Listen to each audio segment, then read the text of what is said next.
Well, election officials in Wisconsin, as we told you, early voting today, have been working overtime to shut down conspiracy theories. The debate has been particularly heated over ballot drop boxes, which are once again being used after they were briefly banned over claims of fraud. I want to bring in Ann Jacobs, the Wisconsin Elections Commissioner. Thank you so much. I think you're a little busy, so we appreciate you taking the time. I wonder what you're watching for today now that early in-person voting has started. Thank you so much for having me.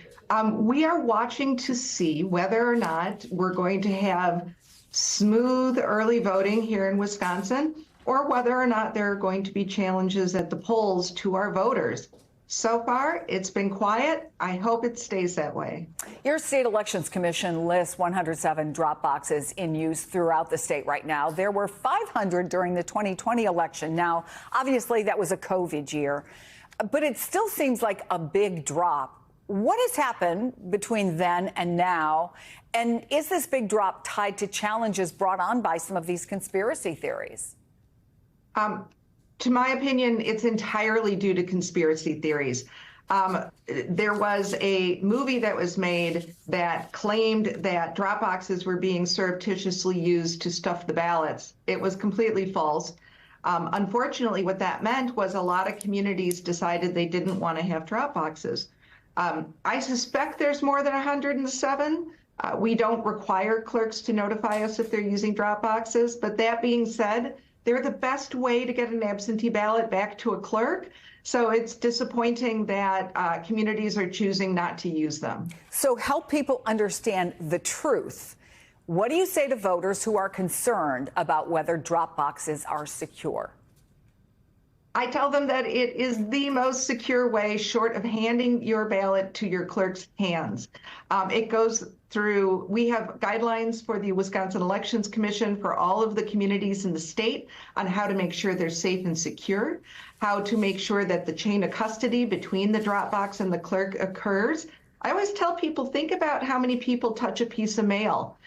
If you put it in your mailbox to go out into the mail stream, it goes to your postal carrier, it goes to a sorting entity.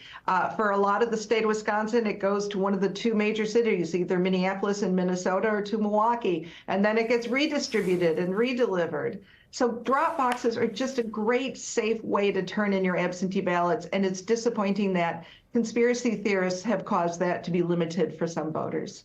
What is your biggest fear surrounding this election? That one of our election workers gets hurt, injured, killed. Hands down. Are the threats out there? They are. We have done pretty extensive reporting on the extra measures that have been taken in many election places, from panic buttons to reinforced or bulletproof glass.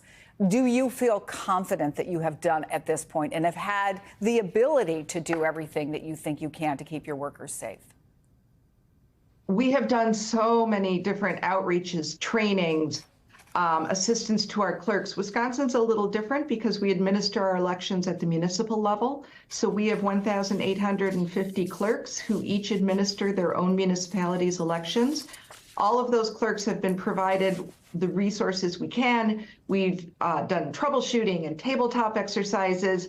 So while that may be my biggest fear, it is one that I feel very strongly we have done our very best to mitigate. And finally, let me ask you the question everyone has. When will we know the results, and when will it be on election night? I know there was that bipartisan effort that failed to pass earlier this year that would have allowed your state to begin processing absentee ballots before Election Day, as some other states do. What do you see as the timeline for getting results? Thank you for asking this question. It will be very early in the morning on November 6th. If passed as prologue, it'll be somewhere around 2:30 or 3:30 in the morning before Wisconsin's totals are reported as sort of the final unofficial totals. So please, if you're out there thinking about what time you want to go to bed, if you want to know the results, I'm afraid you're going to have a late afternoon coffee, because Wisconsin's going to be coming in very early in the morning on November 6th. And I really hesitate to ask this question, but given the polls in battleground states, I have to. What triggers a recount in your state?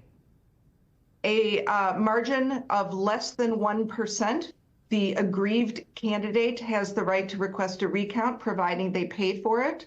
If the margin is less than 0.25%, the recount is free. So in 2016, the Stein campaign paid full freight for a full state recount. In 2020, the Trump campaign paid for only 2 counties to be recounted. Ann Jacobs with a very big job, and we appreciate you taking time away from it to talk to us today. Good luck. Thank you.